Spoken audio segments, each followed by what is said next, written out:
Assalamu alaikum. This is day 10 of Ramadan, continuing on with the kitab called Al-Qawl Mufid, Sharh al-Kitab Tawhid.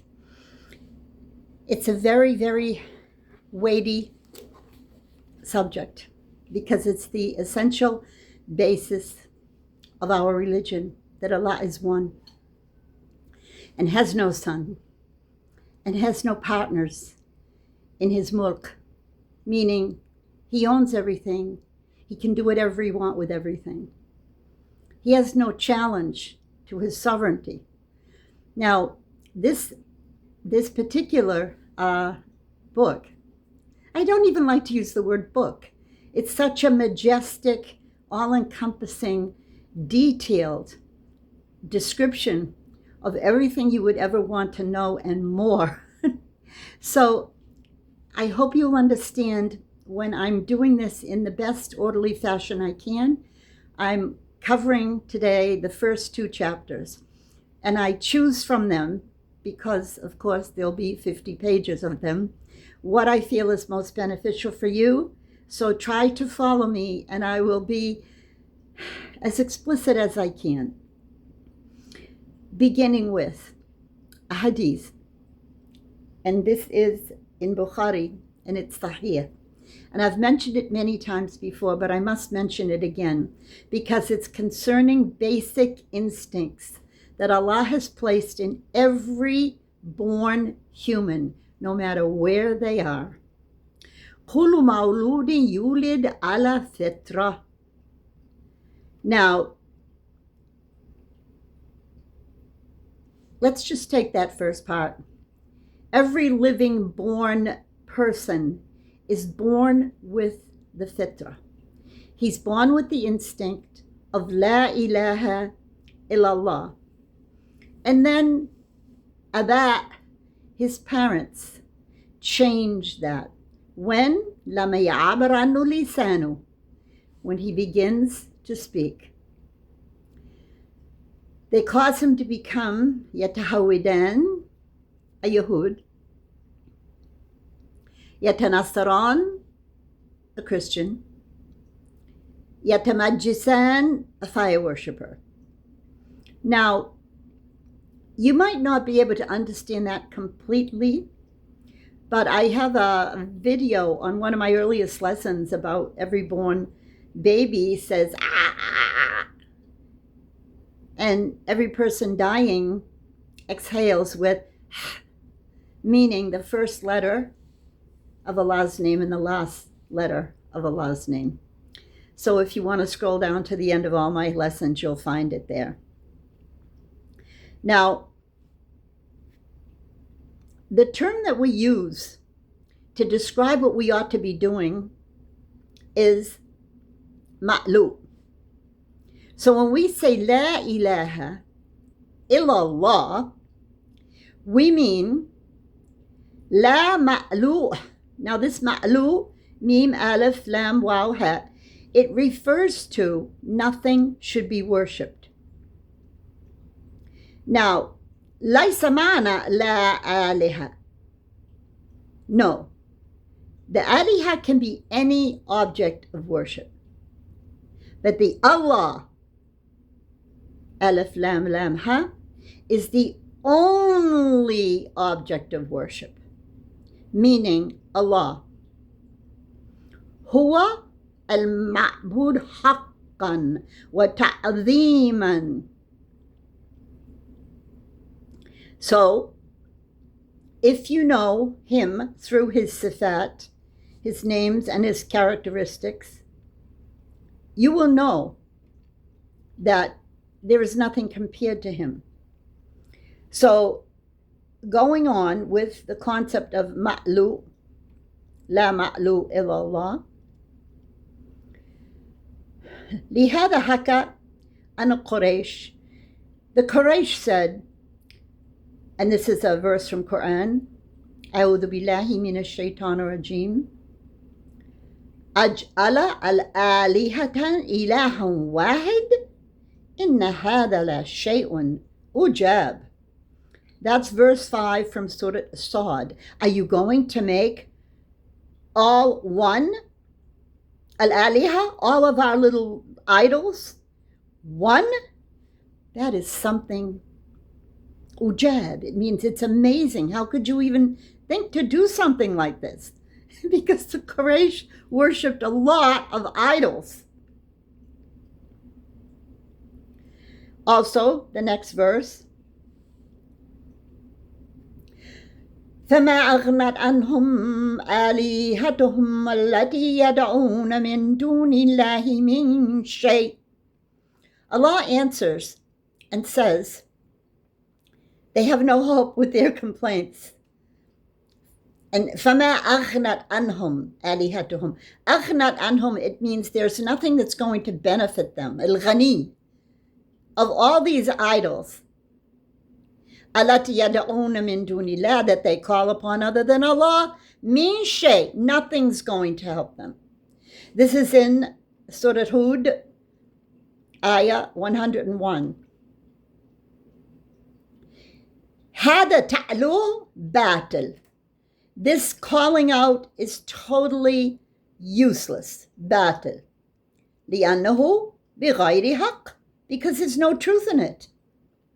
فهو منفى شرعا, and it is refused in our Sharia.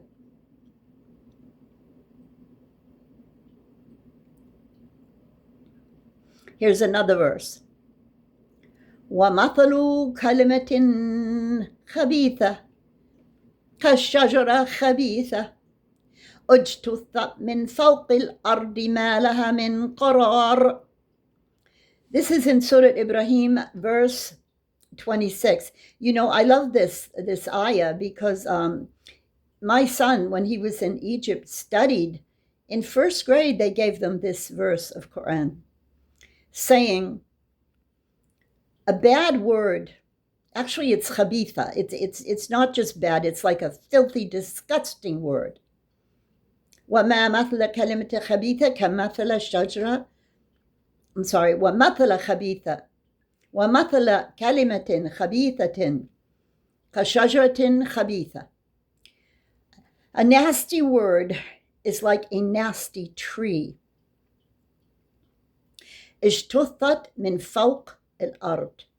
It sprouts up above the ground. ما لها من قرار. It means that you will find these wrong words and wrong beliefs here on the earth, but they will not remain stable. That's the first half. Now, I will finish it for you because Allah is comparing a bad word to a good word in this complete ayah here. And the first part is al-kalima tayyiba ka-shajara tayyiba. A good word is like a good tree. Asluha thabit, its roots are firm. Wa faru'aha fi sama, and its branches go up to the sky. And then brings in the second part, al-kalima khabitha. The really rotten, bad, terrible word is the opposite. It stays on the earth for a while. بس ما لها من قرار. It has no effect. So, for some reason, the whole ayah was not written here, but you get what I mean. It's so true. A bad word. That's just Allah's talking about a word as opposed to a good word. A good word sticks and stays in your heart and in others' hearts because it's rising up to Allah. He's hearing the good words, but the bad words, they die. They may have some effect for a while, but no qarar, no lasting effect. Now, Beneath this page is what I mentioned to you last time about anti-Semite. You're having the words that have no authority. You made them up, actually, you and your forefathers. So that's on the bottom of this page. If anyone cares, it's page 46 of the first volume of this amazing book. Separated into chapters. So this is the second chapter here. And I think I mentioned to you the fadl of Tawheed. وَمَا يَكْفُرُ مِنَ الذُّنُوبِ. How does Tawheed forgive your sins? So we're going to stay on this part for this lesson, and then on part 2. Part 2, will it have to come now? No, I'm going to make this 15 minutes because I want to stay in the zone. Now, we're talking here about Tawheed al-Uluhiyyah, including Allah's sifat. La ilaha illallah. Lama ankarat Quraysh ala Nabi, when the Quraysh denied Prophet Muhammad sallallahu alayhi wasallam, da'awtuhu wala amanat bihi wa sadaqat. Because they don't want to believe in him. لأن القريش تقول لا خالق إلا الله. Yes, that's true. لا خالق إلا الله. ولا خالق أبلغ من كلمة لا قادر. Well, what do you mean لا خالق أبلغ من الكلمة لا قادر? To create something, أبلغ, is more definite than to say to be able to do something. لأن القادر قد يفعل ولا يفعل. The one who's capable is able to do it or not do it. أما الخالق, but the creator, فقد فعل وحقق بقدرة منه. The creator has done it, and he's finished doing it. حقق فعل وحقق بقدرة منه. Finish. So that's why we say Allah huwa al-Khaliq. فصار فيهم المشركين خيرا من فهم هؤلاء المتكلمين.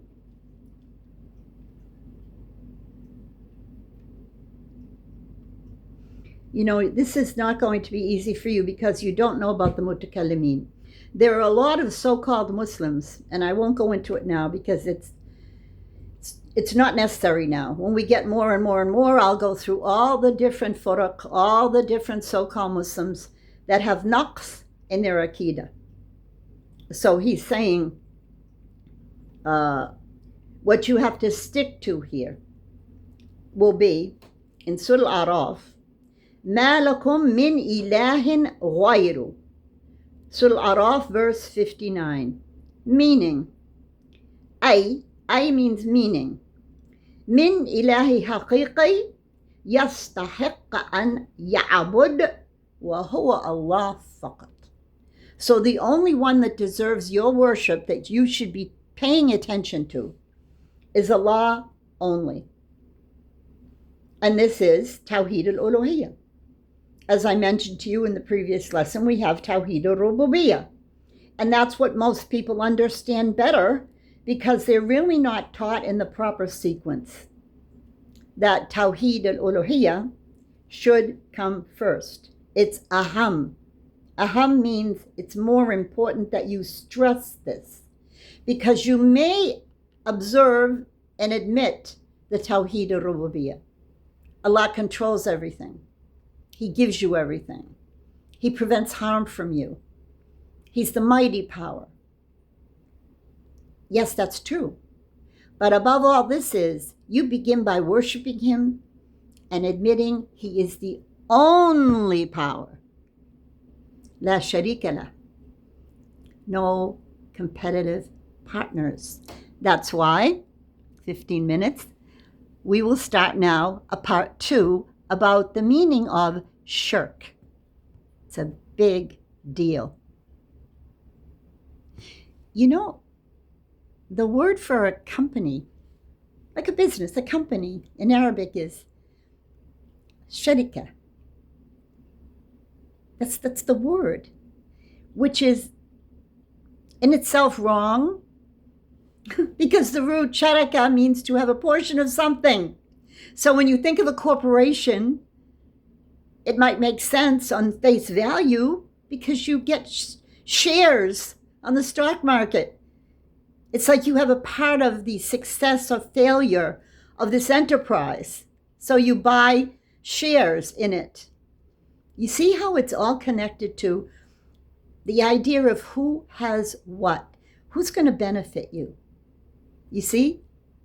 Now it's connected to the rububiyyah, very much so. Who can harm you? La ilaha illallah. You see, this whole book, it's all about la ilaha illallah, but it goes into such detail. I really hope, even if you've heard a few of my lessons on this book, that you will want to get it, because you can download it free, PDF. You can download the whole Arabic one, but you're not going to do that, I know. So you can download a simplified form in English, but very brief, not this exact book. So see you next time in the next lesson, inshallah. Assalamu alaikum.